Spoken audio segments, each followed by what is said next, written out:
الحمد لله نحمده ونستعينه ونستغفره ونؤمن به ونتوكل عليه ونعوذ بالله من شرور أنفسنا ومن سيئات أعمالنا من يهده الله فلا مضل له ومن يضلل فلا هادي له وأشهد أن لا إله إلا الله وحده لا شريك له وأشهد أن محمدا عبده ورسوله أرسله بالحق بشيرا ونذيرا وداعيا إلى الله بإذنه وسراجا منيرا أما بعد فإن خير الحديث كتاب الله وخير الهدي هدي محمد صلى الله عليه وسلم وشر الأمور محدثاتها وكل محدثة بدعة وكل بدعة ضلالة وكل ضلالة في النار فأعوذ بالله السميع العليم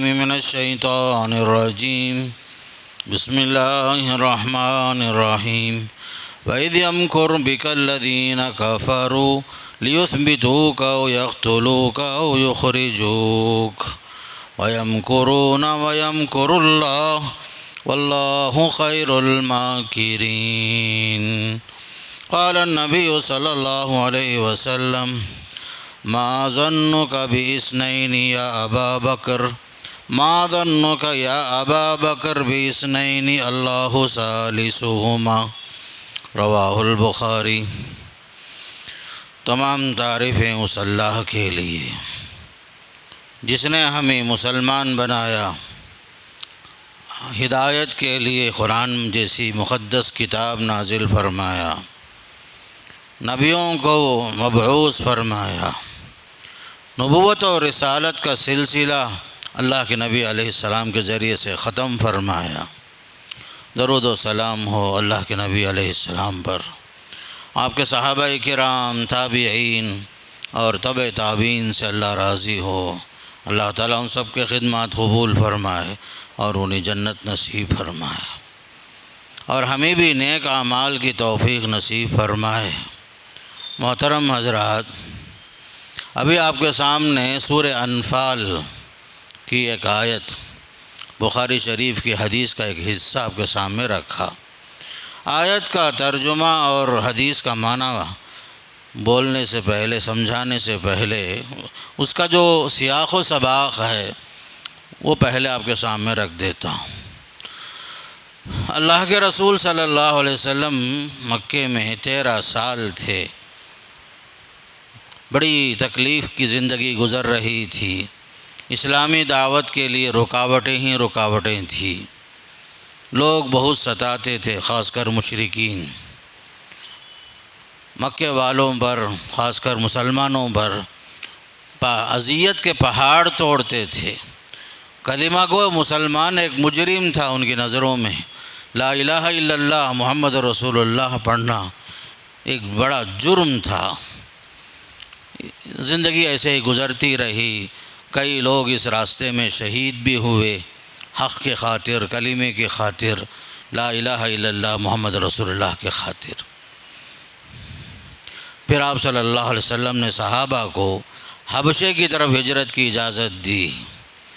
پھر یہی سلسلہ چلا کہ کچھ لوگ مدینے سے آ گئے، آپ کی خبر پہنچ گئی مدینے میں بھی، کچھ لوگ آ کر کے چوری چھپے مل کر مکے میں آپ سے بیعت کیے، مسلمان ہو کر گئے، وہاں مدینے میں اسلام پھیلنے لگا۔ پھر آپ صلی اللہ علیہ وسلم کے پاس ایک وفد آیا، تقریباً 70 افراد جو مسلمان تھے مدینے سے آئے، اللہ کے نبی علیہ السلام سے رات ملاقات کیے، آپ سے بیعت کیے، آپ پر اسلام لا کر، آپ کو پہلے سے مسلمان تھے، آپ کو مدینہ آنے کی دعوت دیے۔ آپ صلی اللہ علیہ وسلم چچا عباس رضی اللہ تعالیٰ عنہ کو سامنے رکھ کر بہت ساری باتیں طے کیے۔ اس میں اہم بات یہ تھی کہ ہم مدینہ تو آئیں گے، لیکن تم لوگ اطاعت کرو گے، ہماری فرما برداری کرو گے، تمہیں اقرار کرنا پڑے گا، تمہیں ہماری جان اور مال کی حفاظت کرنی ہوگی جس طرح تم اپنے بال بچوں کی حفاظت کرتے ہو۔ یہ ساری باتیں طے ہوئی۔ یہ 70 افراد واپس گئے۔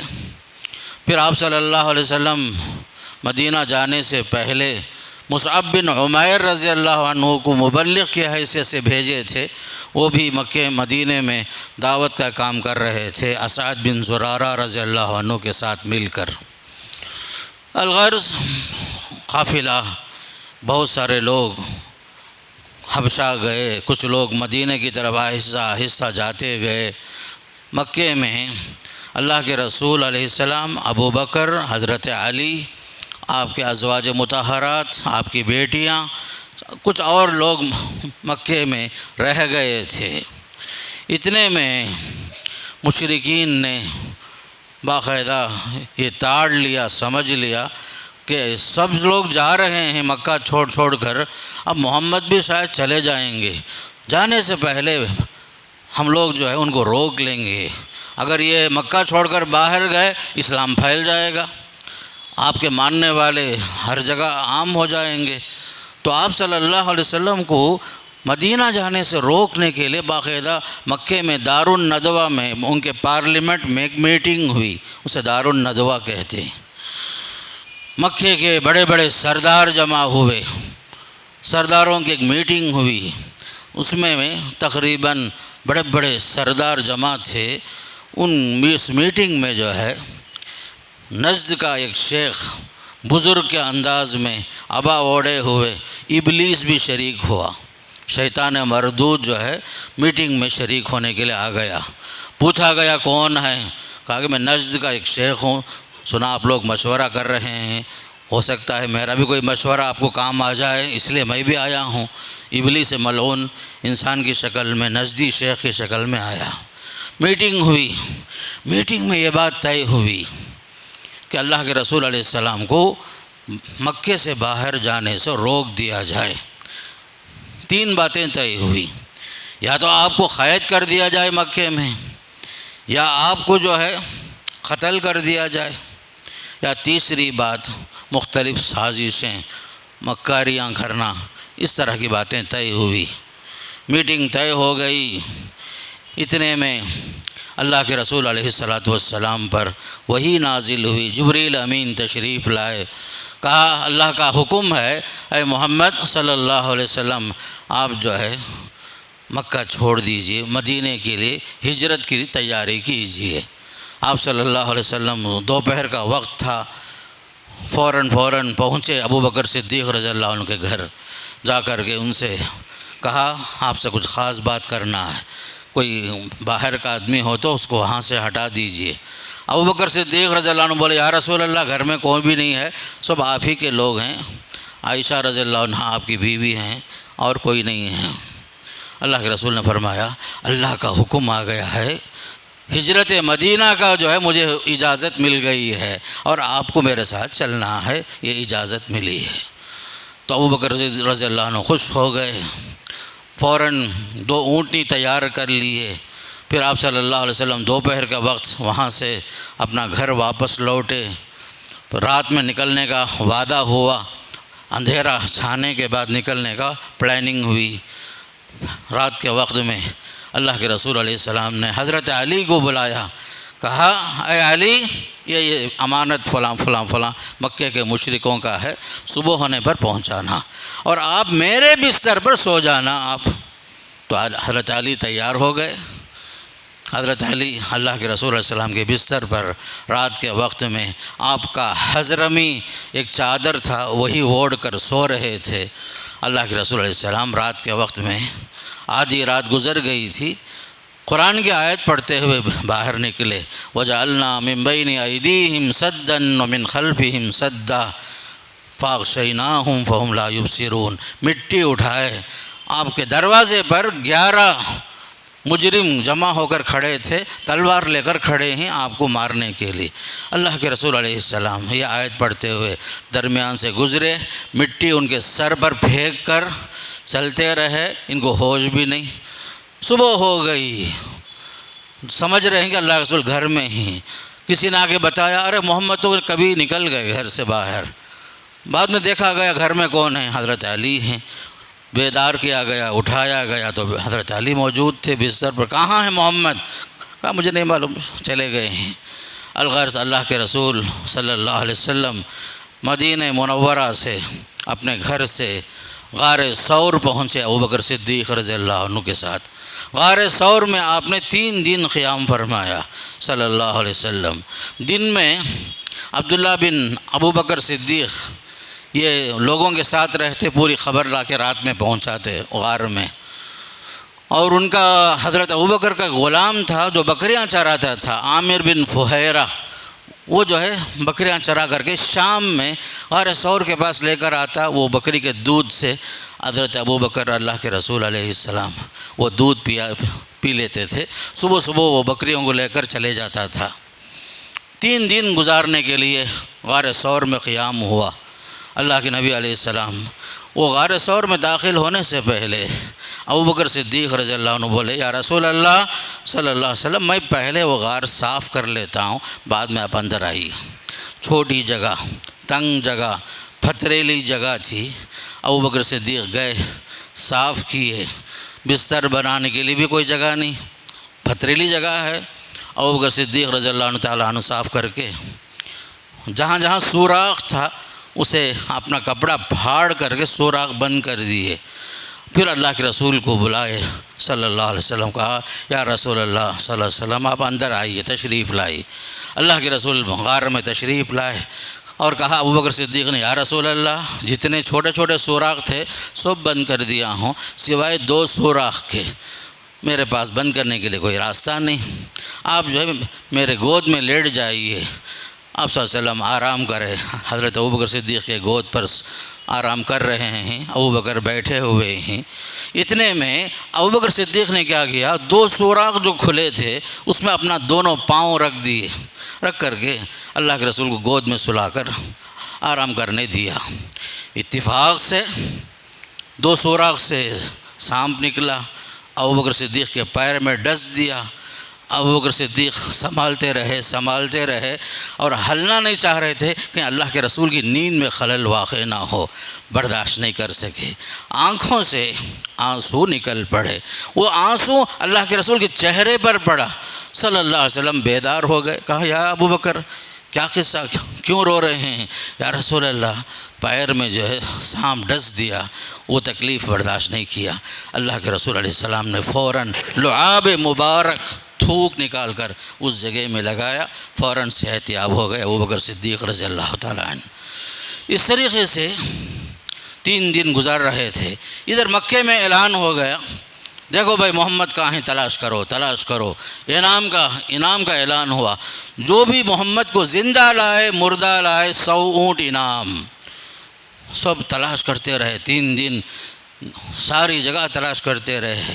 روایت میں آتا ہے کچھ لوگ غار ثور بھی پہنچ گئے، اندر آ گئے، قریب میں پہنچ گئے، ان کے چپل کی آواز سن رہے تھے۔ ابوبکر صدیق پریشان ہو گئے، کہا یا رسول اللہ کیا ہوگا اب ہمارا حال، دشمن آ گیا ہے، سر کے اوپر ہے، اگر وہ لوگ جھک کر نیچے دیکھے تو ہم لوگ نظر آ جائیں گے۔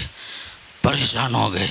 تب آپ نے فرمایا ما ظنک یا ابا بکر باثنین اللہ ثالثہما، اے ابو بکر تمہارا کیا گمان ہے اس ذات کے بارے میں جن کے ساتھ اللہ تعالیٰ ہے، جن 2 کا ساتھی تیسرا جو اللہ ہے، جن 2 ساتھیوں کا تیسرا ساتھی اللہ تعالیٰ کی ذات ہے، تمہارا کیا گمان ہے؟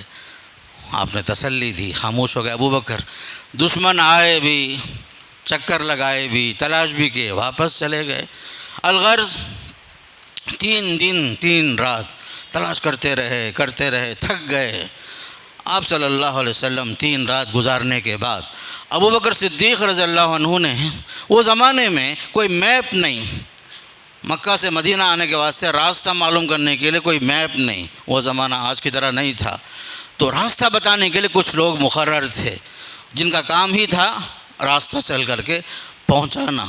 عبداللہ بن عریقت کے نام سے ایک مشرک تھا، اسے آپ نے اعتماد میں لیا، چند سکوں پر پیسے دیے، مدینہ پہنچانا اس کا ذمہ تھا، امانت دار آدمی تھا وہ شخص، مشرک ہونے کے باوجود۔ آخر کار اسے لیا گیا، حضرت اسماء رضی اللہ عنہ توشہ لے کر آئی، وہ توشہ جو ہے باندھ کر لے کر چلے راستے میں۔ 3 دن رات گزارنے کے بعد غار ثور سے نکل کر جا رہے ہیں، اتنے میں پیچھے سے سراقہ بن مالک جو اس زمانے میں مشرک تھے، وہ خبر مل گئی ان کو، کسی نے بتا دیا، محمد اور ان کے ساتھی کو دور سے دیکھا، بھائی وہ فلاں راستے میں جا رہے ہیں۔ تو سراقہ بن مالک اپنا گھوڑا لے کر گھر کے پیچھے سے نکلے، کسی کو معلوم بھی نہیں ہونا بول کر، گھوڑا لے کر آ رہے ہیں، قریب میں آ گئے، سامنے ابوبکر صدیق اور اللہ کے رسول قرآن پڑھتے ہوئے جا رہے ہیں، پیچھے آ گئے سراقہ۔ اللہ کے رسول کے ساتھی ابوبکر نے دیکھا سراقہ قریب میں آ گئے، پریشان ہو رہے تھے۔ آپ نے فرمایا لا تحزن، پریشان ہونے کی کوئی ضرورت نہیں، غم نہ کر، اللہ ہمارے ساتھ ہے۔ اتنے میں سراقہ بن مالک جتنا قریب آ رہے تھے، گھوڑے کا پاؤں زمین میں دھس رہا تھا، نیچے گر گیا گھوڑا، خود بھی گرا، سراقہ کو بھی گرا دیا۔ پھر اٹھے، تیر اس زمانے میں قسمت جاننے کے لیے تیر سے معلوم کرتے تھے جانا یا نہیں جانا، تیر سے نکلا تمہارا نہیں جانا اچھا ہے، پھر بھی مانے نہیں، 3 بار گرے، 3 بار گھوڑا گرایا، پاؤں زمین میں دھس گیا۔ آخر کار سمجھ گئے سراقہ یہ جو ہے اللہ کی کوئی ایک مدد ہے، غیبی طاقت یہاں ہے، میں کیا بھی نہیں کر سکتا ان لوگوں کو۔ آخر کار انہوں نے پیچھے سے پکارا، اے ابوبکر مجھے امان دے دو، میں آپ لوگوں سے ملنا چاہتا ہوں، میرے سے آپ کو کوئی نقصان نہیں پہنچے گا۔ اچھی بات ہے، امن دے دیے، قریب میں آئے، کہا میں کسی کو نہیں بتاؤں گا، مجھے سمجھ میں آ گیا ہے یہ دین غالب ہو کر رہے گا، اللہ کی معیت آپ کے ساتھ ہے، نصرت آپ کے ساتھ ہے، مجھے ایک پروانہ لکھ کے دے دو، جب آپ کو اسلام غالب آئے گا میرے لیے امن کا ایک پروانہ دے دو، پیغام دے دو۔ تو اللہ کے رسول علیہ السلام نے باقاعدہ اپنے غلام کے ذریعے سے پروانہ لکھ کر دے دیا امن کا۔ الغرض سراقہ بن مالک واپس تو آ گئے، چلے اللہ کے رسول علیہ السلام وہ زمانے میں رات میں دن میں کچھ دیر آرام کرتے ہوئے چلتے چلتے قباء کے راستے میں آخر کار قباء میں داخل ہوئے۔ 622 میلاد کے حساب سے آپ پہنچے قباء میں اللہ کے رسول علیہ السلام نے 4 دن قیام فرمایا۔ پہلا کام آپ نے مسجد بنائی، مسجد قباء، جو حاجی لوگ آج بھی جاتے ہیں دیکھتے ہیں، مسجد قباء میں نماز پڑھنا ایک عمرے کا ثواب ہے، وہاں آپ قیام فرمائے، مسجد بنائی، مسجد قباء کی تاسیس ہوئی، اول من باقاعدہ جو ہے مسجد کی تاسیس ہوئی 4 دن قیام کے بعد۔ پھر آپ صلی اللہ علیہ وسلم قباء سے مدینے کے لیے نکلے، راستے میں بطن وادی ایک سیلاب کی جگہ ہے، وہ جمعہ کا دن تھا، جس طرح آج جمعہ ہے، جمعہ کا دن تھا، اللہ کے رسول علیہ السلام نماز کا وقت آیا، آپ کے ساتھ تقریباً 100 افراد تھے، آپ نے بطن وادی میں جمعہ قائم کیا صلی اللہ علیہ وسلم نے۔ پھر آپ صلی اللہ علیہ وسلم جمعہ قائم کرنے کے بعد آگے چلے، مدینہ منورہ داخل ہونے کے لیے قریب پہنچے، دور سے لوگوں نے دیکھا 2 سایہ آ رہا ہے، دور سے چھاؤں نظر آ رہے تھے، سائے نظر آ رہے تھے۔ لوگ اس زمانے میں اطلاع مل گئی تھی کہ ہمارے رسول صلی اللہ علیہ وسلم مدینہ تشریف لا رہے ہیں، وہ لوگ صبح سے لے کر شام تک آتے دیکھتے شام میں واپس چلے جاتے۔ یہ حالت تھی وہ زمانے میں۔ جب آپ کی آمد کی خبر مل گئی اور آپ پہنچ گئے، خوش ہو گئے، مدینہ والے آپ کے استقبال کے لیے ہاتھ میں تلوار لے کر آئے، وہ زمانے کا شعار تھا، وہ زمانے کا طریقہ تھا استقبال کرنے کا، ویلکم کرنے کا۔ باقاعدہ لوگ آپ کو ہاتھوں ہاتھ لیے مدینے پہنچے۔ اللہ کے رسول صلی اللہ علیہ وسلم آگے ہیں، پیچھے ابوبکر صدیق بیٹھے ہوئے ہیں، اونٹ پر سوار ہیں۔ ہر آدمی چاہ رہا ہے مدینے میں اللہ کے رسول ہمارے گھر میں تشریف لائیں، آپ ہمارے مہمان بن جائیں۔ آپ نے ہر آدمی نے اونٹ کے نکیل کو پکڑنے کی کوشش کی۔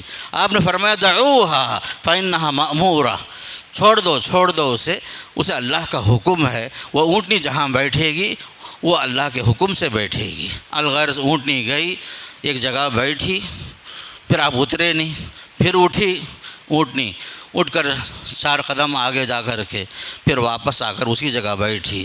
تب آپ نے فرمایا یہی جگہ ہے، ہم یہاں مسجد نبوی بنائیں گے۔ پھر آپ نے وہاں کے لوگوں سے پوچھا یہ جگہ کس کی ہے؟ لوگوں نے بتایا 2 یتیم بچوں کی جگہ ہے۔ اللہ کے رسول علیہ السلام نے فوراً فرمایا ان کا کون سرپرست ہے؟ کہا ان کا ایک چاچا ہے۔ آپ نے بلا کر فرمایا یہ جگہ جو ہے قیمتاً دے دو، ہم مسجد بنانا چاہتے ہیں، مسجد نبوی۔ چاچا نے کہا یا رسول اللہ مسجد بنانے کے لیے پیسے کی کیا ضرورت ہے؟ آپ نے فرمایا کہ نہیں، ہم قیمت دے کر لیں گے، ثامنونی، قیمت بتاؤ۔ الغرض قیمت بتائی گئی، ابو بکر صدیق رضی اللہ تعالیٰ عنہ نے اس کی قیمت ادا کی۔ پھر اس کے بعد وہاں مسجد کی تعمیر شروع ہوئی۔ پھر آپ صلی اللہ علیہ وسلم دیکھے قریب میں کس کا گھر قریب ہے آپ کے قیام کے لیے۔ دیکھا گیا مسجد نبوی سے قریب میں ابو ایوب انصاری رضی اللہ عنہ کا گھر قریب تھا۔ وہ زمانے میں 2 منزلہ گھر تھا ان کا۔ ابو بکر حضرت ابو ایوب انصاری نے فوراً کہا یا رسول اللہ آپ میرے گھر تشریف لائیے، میں اوپر رہتا ہوں، آپ نیچے رہیے۔ اس طریقے سے ابو ایوب انصاری کے گھر اللہ کے رسول مہمان بنے، آپ کا حجرہ بننے سے پہلے، کمرہ بننے سے پہلے۔ مسجد نبوی کی تعمیر ہوئی وہ زمانے کے حساب سے بالکل کچی عمارت کے ساتھ، کچی زمین کے ساتھ، کھجور کے پتوں کے ساتھ، کھجور کی ڈالیوں کے ساتھ کچی زمین میں مسجد نبوی تعمیر کی گئی وہ زمانے میں۔ الغرض آپ صلی اللہ علیہ وسلم مسجد بنانے کے بعد آپ نے حجرے بنائے۔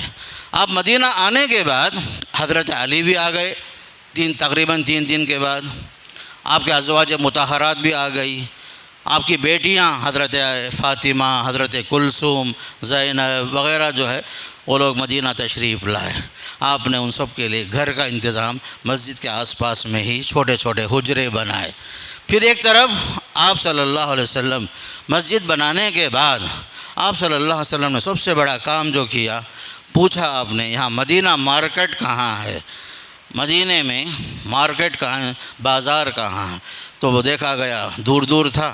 آپ نے مسجد نبوی سے قریب میں ایک مارکیٹ قائم کیا، بازار قائم کیا، خاص کر مسجد نبوی سے قریب میں۔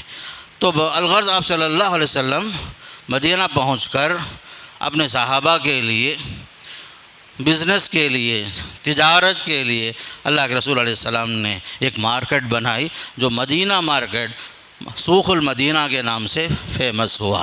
صحابہ کرام بزنس کرتے تھے، تجارت کرتے تھے۔ الغرض صحابہ کرام رضوان اللہ علیہم کے ساتھ اللہ کے رسول علیہ السلام ایک زمانہ گزار کر تقریباً 13 سال مکے میں گزار کر جب آپ کے لیے وہاں رہنا مشکل ہو گیا، جب آپ کے خلاف سازشیں حد سے زیادہ ہو گئی، جیسا کہ جو آیت پڑھی گئی اس آیت میں یہ ہے، فرمایا وَإِذْ يَمْكُرُ بِكَ الَّذِينَ كَفَرُوا، جب کہ کافر آپ کے خلاف مکاری کر رہے ہیں، سازشیں کر رہے ہیں، لِيُثْبِتُوكَ، یا تو آپ کو گھر میں قید کر دیں، او يَقْتُلُوكَ، یا سب مل کر قتل کر دیں آپ کو، او يُخْرِجُوكَ، یا آپ کو جلا وطن کر دیں، مکے سے باہر بھگا دیں آپ کو۔ وَيَمْكُرُونَ وَيَمْكُرُ اللَّهُ، کیا کیا سازشیں لوگ کر رہے ہیں، اللہ تعالیٰ ان کی سازشوں کو توڑ رہا ہے۔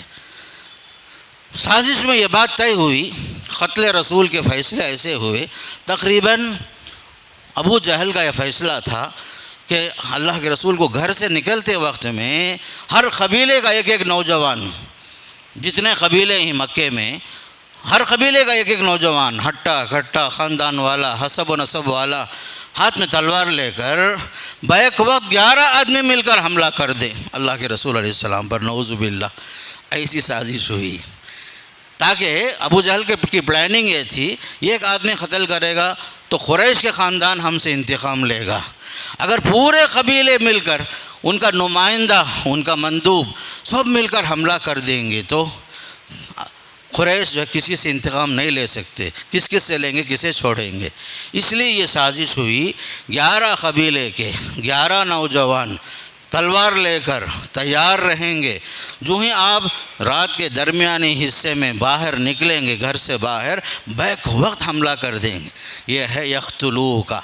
آپ کو قتل کرنے کی پلاننگ ہو رہی تھی، سازشیں ہو رہی تھی، اور اس پلاننگ کو آخری مہر جو لگایا، سیل جو لگایا، یہ نجدی شیخ، یہ ابلیس جو بزرگ کی شکل میں آیا، بڑے عبایا پہن کر، بڑے علماء کے انداز میں ابلیس ملعون شریک ہوا اس میٹنگ میں۔ اس نے کہا تمہارا یہ پلاننگ بڑا مضبوط پلان ہے، سکسیس ہو جائے گا، بہت اچھا پلان ہے، میں اسی لیے آیا تاکہ آپ کو میں مشورہ دوں اور آپ کا ساتھ دوں۔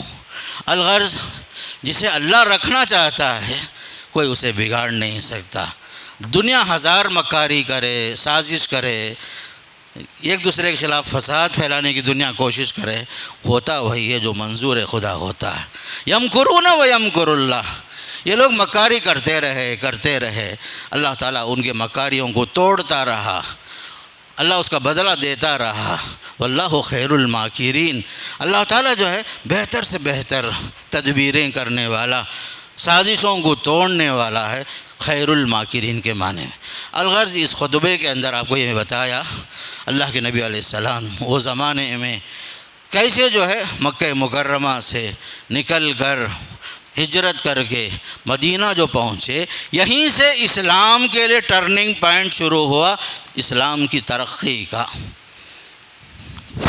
اس سے پہلے اسلام کی ترقی مکہ میں ناممکن تھی، مکہ میں باجماعت نماز نہیں تھی، اذان کی کوئی اجازت نہیں، اذان نہیں، جماعت کی نماز نہیں، قرآن زور سے پڑھنا نہیں، اسلام میں کوئی آیا تو اس کے لیے باقاعدہ مختلف اذیتیں، اسے کسی کو سولی پہ چھٹکا، کسی کو سولی پہ چڑھائے، کسی کو مکے کے گرم ریت پر زمین پر لٹا کر گھسیٹے، کسی کو الٹا لٹکا کر کے محض اسلام کی وجہ سے نیچے سے دھواں دیتے تھے تاکہ وہ تڑپ تڑپ کر اسی دھواں میں مر جائے۔ کسی کے عورت تھی عورت ذات کے شرمگاہ پر نیزہ مار کر کسی کو ختم کیا۔ عمار بن یاسر کی فیملی اذیتیں برداشت کرتے کرتے سب جو ہے جنتی ہو گئے اللہ کے فضل سے۔ عمار بن یاسر، ان کی پوری فیملی، جب مکے سے ابو سلمہ سب سے پہلے ہجرت کر کے نکلے، ان کے ساتھ ان کی بیوی تھی ام سلمہ، بچہ بھی تھا، نکلنے لگے تو ام سلمہ کے خاندان والے بولے جانا ہو تو تمہیں جاؤ، یہ بچہ اور یہ لڑکی جو ہے ہمارے خاندان کی ہے، تمہارے ساتھ نہیں آ سکتی، تمہیں جانا ہو تو اکیلا جانا پڑے گا۔ اس کے لیے تیار ہو گئے۔ 1 سال تڑپتی رہی ام سلمہ، جہاں سے شوہر گئے تھے، صبح و شام آتی، دیکھتی، انتظار کرتی 1 سال کے بعد ام سلمہ کے خاندان والوں کو ترس آیا، آخر انہوں نے اجازت دی، اور ابو سلمہ کے جو بیٹا بچہ تھا اس بچے کو ماں سے جدا کر کے بچے کے دادی گھر والوں نے لے لیا، ماں ایک طرف، باپ ایک طرف، بچہ ایک طرف۔ کیسی اذیت۔ ابو سلمہ دوسرے جو مہاجر تھے صہیب رومی تھے، مالدار آدمی، بڑے مالدار آدمی، دولت کمائے مکے میں۔ مکے والوں نے کہا جانا ہے پوری دولت چھوڑ کر جاؤ، خالی ہاتھ جاؤ۔ بیچارے تیار ہو گئے، مدینہ پہنچ گئے۔ صہیب رومی، اللہ رسول فرمائے بڑی کامیاب تجارت تم نے کی اللہ کے ساتھ، بڑی اچھی تجارت تم نے کی۔ تیسرے مہاجر جو مکے سے نکلے تھے عمر فاروق رضی اللہ عنہ، عیاش اور ہشام، تینوں پلاننگ کر کے نکل رہے تھے۔ ہشام کو لوگوں نے پلان جو ہے سکسیس نہیں ہوا، پکڑ لیے، ہشام کو مکے میں قید کر لیے۔ حضرت عمر اور عیاش مکہ پہنچ گئے، مدینہ پہنچ گئے۔ اتنے میں عیاش کے گھر والے پہنچ گئے مکہ، مدینہ پہنچ کر بولے تمہاری اماں جو ہے بہت بیمار ہے، تمہاری جدائی پر قسم کھا لی ہے، نہ کھائے گی، نہ پیے گی، نہ کنگھی کرے گی، نہ دھوپ سے باہر نکلے گی، چھاؤں میں نہیں آئے گی، تم نہیں آؤ گے تمہاری ماں مر جائے گی۔ آخر کار عیاش واپس جانے تیار ہوئے۔ حضرت عمر بولے وہ سب کوئی بڑی بات نہیں ہے، جب دھوپ تیز ہو جائے تو عورت خود بخود سائے کی طرف آئے گی، سر میں جوں اگر آ جائے عورت ضرور کنگھی کرے گی، جاؤ نہ کو۔ سنے نہیں بیچارے، خاندان کی محبت غالب آئی، واپس آئے۔ راستے میں کمبختوں نے حضرت عیاش کو ہاتھ پاؤں باندھ کر کے مکے میں لا کر کے اذیتناک تکلیف پہنچائے، انہیں دھوکہ دیے۔ ایسے جو ہے ہزاروں قربانیاں ہزاروں قربانیاں صحابہ نے دی، آخر کار اللہ کے رسول کو اجازت ملی اے محمد صلی اللہ علیہ وسلم۔ اس سے پہلے آپ کو خواب میں دکھایا گیا مدینہ منورہ، وہاں کے ماحول کو، مدینہ جانا ہے، خوشخبریاں قریب میں ملنے والی ہے، آخر کار اجازت ملی۔ ابو بکر صدیق رضی اللہ عنہ آپ کے ساتھی تھے سفر میں۔ یہ سفر کا جو واقعہ ہے جو میں آپ کو بتایا، یا ابو بکر صدیق رضی اللہ عنہ کو یہ شرف حاصل ہوا جو آپ کے ساتھ تھے، قدم قدم میں ساتھ، ہر مصیبت میں ساتھ، ہر پریشانی میں ساتھ۔ اپنی پوری دولت ابو بکر صدیق نے اسلام کی ترقی کے لیے دے دیا۔ اچھے تاجر تھے، وہ کپڑے کے تاجر تھے ابو بکر صدیق رضی اللہ عنہ، انہوں نے دولت لٹا دی۔ اس طریقے سے ہر صحابی نے اسلام کے لیے قربانیاں دی۔ آخر کار ہمارے نبی علیہ السلام مدینہ پہنچنے کے بعد جیسے میں بتایا، قباء سے ہوتے ہوئے بطن وادی میں جمعہ کا دن تھا، جمعہ قائم کر کے راستے میں جمعہ قائم کیے، آخر کار مدینہ پہنچنے کے بعد آپ نے مسجد بنائی، پھر آپ کے لیے گھر کا انتظام ٹیمپروری طور پر ابو ایوب انصاری کا گھر نصیب ہوا۔ بڑے مہمان نواز تھے ابو ایوب انصاری رضی اللہ عنہ۔ پھر اس طریقے سے آپ نے صحابہ کے لیے مدینے میں مارکیٹ قائم کیا تاکہ وہ کسی پر بوجھ نہ بنے، بزنس کرنے والے بزنس کریں۔ حضرت عبد الرحمن بن عوف نے بزنس کیا، حالانکہ ان کے دوست جو ساتھی تھے مدینے کے، انہوں نے اپنی دولت، آدھی دولت دینے کا وعدہ کیا، کہا کہ تمہاری دولت مبارک ہو، میں بزنس کروں گا۔ عبد الرحمن بن عوف نے بزنس کیا، بہت بڑے مالدار بنے۔ سونے کے یہ جو کھجور کی گھٹلی کے برابر سونا جمع ہوا۔ حضرت عبد الرحمن بن عوف نے شادی کیا، اسے ولیمے میں باقاعدہ مہر کے طور پر دے دیا اپنی بیوی کو۔ الغرض ہمارے صحابہ کی یہ تاریخ ہے، اللہ کے رسول کی ہجرت مدینہ کی یہ تاریخ ہے، ہر مسلمان کو یہ سب جاننا بھی چاہیے۔ اور یہ جو اذیتیں تکلیفیں اٹھا کر اسلام جو ہم تک پہنچا، یہ اللہ کا خاص فضل ہے، اس کا احسان ہے، اللہ کا شکر بجا لانا ہے کہ ہمارے لیے ہم نے کوئی قربانیاں نہیں دی، لیکن ہمارے اسلاف نے بڑی قربانیاں دے کر ہم تک اسلام پہنچایا۔ ہمارے اوپر فرض کیا ہے؟ دین پر چلنا، دین پر قائم رہنا، زندگی اور موت اسلام کے لیے وقف کر دینا، اسلام کے احکام کو دل سے جان سے مان کر اس کے مطابق زندگی گزارنا، منمانی شریعت سے دور بھاگنا۔ شریعت وہی ہے جو اللہ کا قانون ہے، اللہ کے رسول کی سنت ہے، صحابہ کا طریقہ ہے۔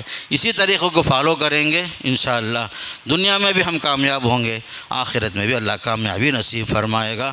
اقول قولی ھذا استغفر اللہ لی ولکم ولسائر المسلمین من کل ذنب فاستغفروہ انہ هو الغفور الرحیم۔